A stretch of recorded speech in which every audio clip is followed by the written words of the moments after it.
Hello, PHED 326, Sports Administration, PE Administration. And I am here as the professor of this class with Brady Bruhn, a GU alum. And eventually Brady became, in his career path, the director of ticket development, where he spent a bulk of his career with the St. Louis Cardinals. And in his position, he was really the overseer for all revenue that was tied to ticket sales, individual ticket sales, group sales, season ticket sales. And so that was his role, a really big role for a major sports entity. And what we're trying to do in these classes is give you a picture for what effective administration is in the sport world. And Brady's take is really coming from a little bit of a different angle. It's working for a professional organization on the business side, which many of you are focused on or are thinking about. So, Brady, thanks for being with us here today. Welcome. Thanks for having me. First of all, Brady and I have talked a little bit, and I'm asking him to kind of try to prioritize for us, if he could, to tell you what things he'd want you to know about what it means to be an effective administrator in the sport world. So, Brady, I know one of the things I wanted to ask you was this mindset with the Japanese term. Yeah. What is the term? Yeah, it's called Kaizen. Before we go there, thanks for the opportunity. Happy to be here today and excited to talk to GU students anytime I can. So thanks for the opportunity. The term you're referencing is called Kaizen, and if you're scoring at home, Kaizen, Japanese term for continually improving. And it's a mindset that we're never satisfied with what works. It can always work just a little bit better. And so it's a continual improvement mindset. There's some great examples of Kaizen. Toyota, the car manufacturing, is one. An example of Kaizen would be taking a manufacturing plant where there's an assembly line. And in speaking with the employees and getting feedback, an employee might say, if my drill was here instead of here, it would save my arm, but it also allow me to make X more widgets that day. And that is Kaizen of saying, okay, well, the drill now lives here, and we'll fabricate it to fit just right so that you can be more effective. And more importantly, not dislocate your shoulder. So that's an example of Kaizen. Great. And if I understood, we emailed back and forth trying to narrow down as much as we could for you what his experience said about what you should know and have him prioritize. And I think one of the things you mentioned was planning. You want to talk a little bit about how important that was, especially in your job as ticket development manager for the Cardinals. So the list of things that you're covering is exceptional, but it was hard for me to not hit on planning as one of the most important. Planning with the Cardinals step one is kind of envisioning what are you wanting to create. And when I was helping to create this inside sales department, if you will, this direct sales representative job, and what it looked like for a growth standpoint and a career growth standpoint, we envisioned maximizing revenues through these individuals. And so selling, it's a sales department that had to be foundational, but also giving individuals an idea of what they wanted to accomplish in their career. So planning starts with envisioning. What should it look like? What's the dream?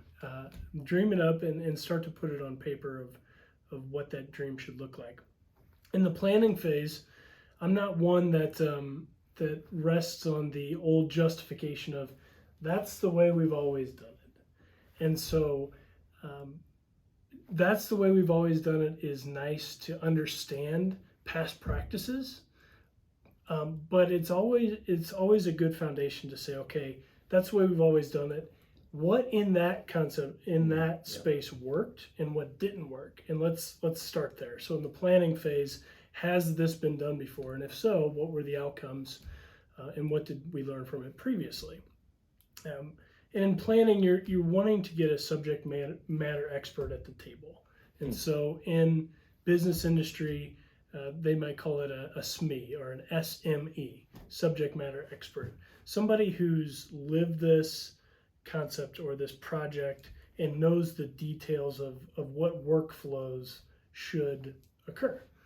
And so planning is at the heart of any great project management. And to be successful, you have to plan accordingly. If you plan your work, the next step is then work your plan. And certainly there's going to be obstacles, there's going to be potholes, there's going to be side roads that you have to take that you didn't plan for. Yeah. And you have to be okay with that. But the goal is to get back on course as soon as you can. Yeah.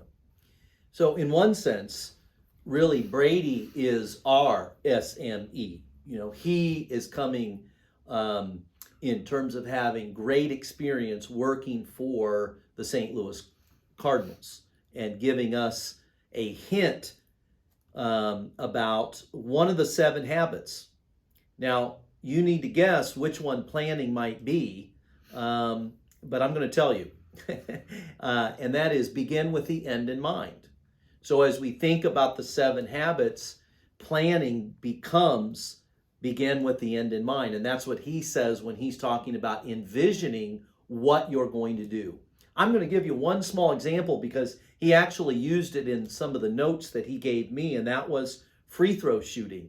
Let's say, for example, and we did this when I was head coach here in the mid to late 90s. We wanted to set new goals when I became the head coach. And so we did that by, first of all, walking around the gym and seeing what banners were there. And there were none. And so we said, on a large scale, we want to try to hang a banner in the next year to 3 years. That's what we said. Now, then we had to plan. And our planning was to improve our team. That's what Brady's talking about. So we went to free throw shooting.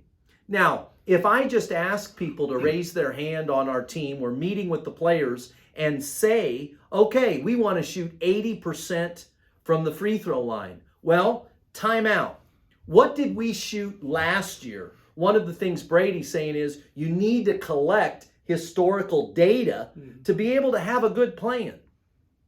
So what did our team shoot last year from the line? What did the number 1 team in the conference shoot from the line? And maybe what was the number 1 team in all of Division III, 400 teams, shoot from the free throw line? And then once we have that data, that helps us set a goal. If we shot 65% last year from the free throw line as a team, and the team that won our conference in terms of best percentage from the free throw line shot 75%, I think setting an 80% goal probably doesn't meet a good plan. It's a little bit unrealistic. If we shot 65% and we want to jump to 80 when the best team shot 75%, we're probably going to set a goal, and the players are going to help do this, but I set the stage for them to say as we plan. And that's just one statistical category. And so we began to plan on how to get the banner.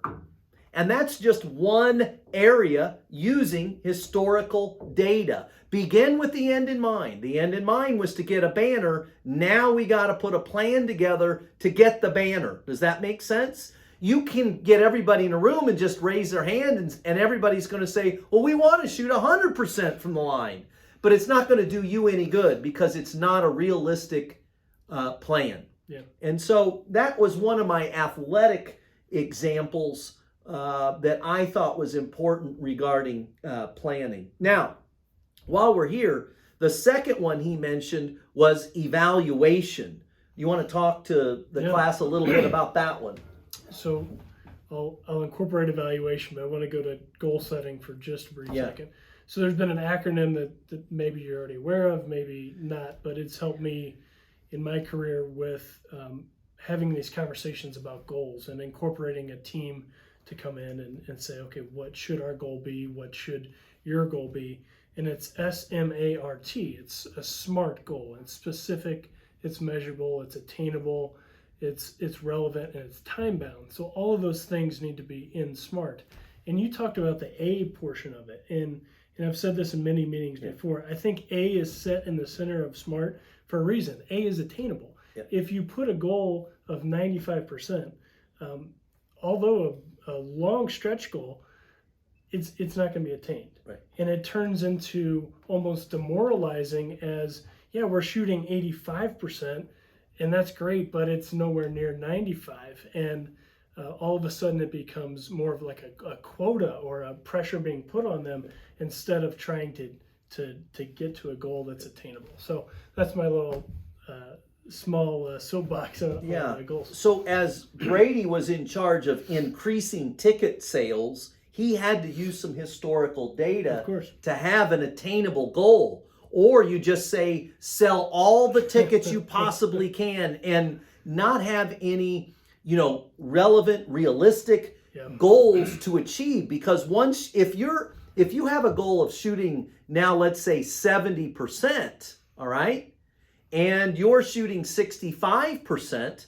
that looks attainable, right? That looks like, okay, now let's say you reach 70%. Okay, we get together and we say, okay, can we shoot 75%?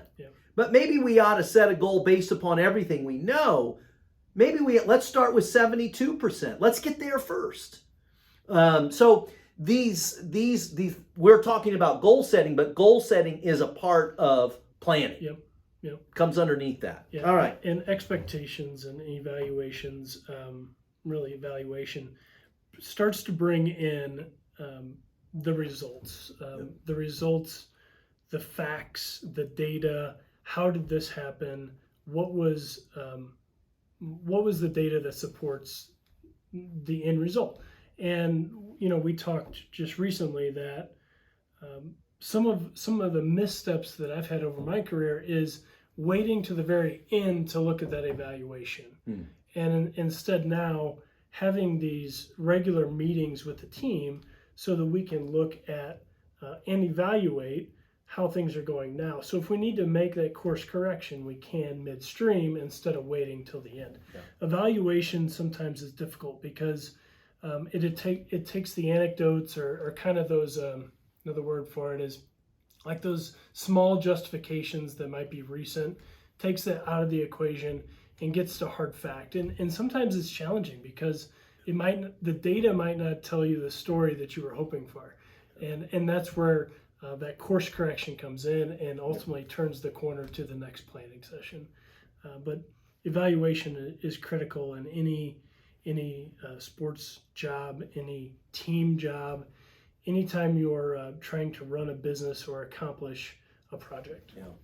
So when we think about evaluation is a part of the plan because your overall plan is going to include evaluation. When I look at the 7 habits, I see evaluation falling under our last habit 7, which is called sharpening the saw. And we'll talk about that when we get there.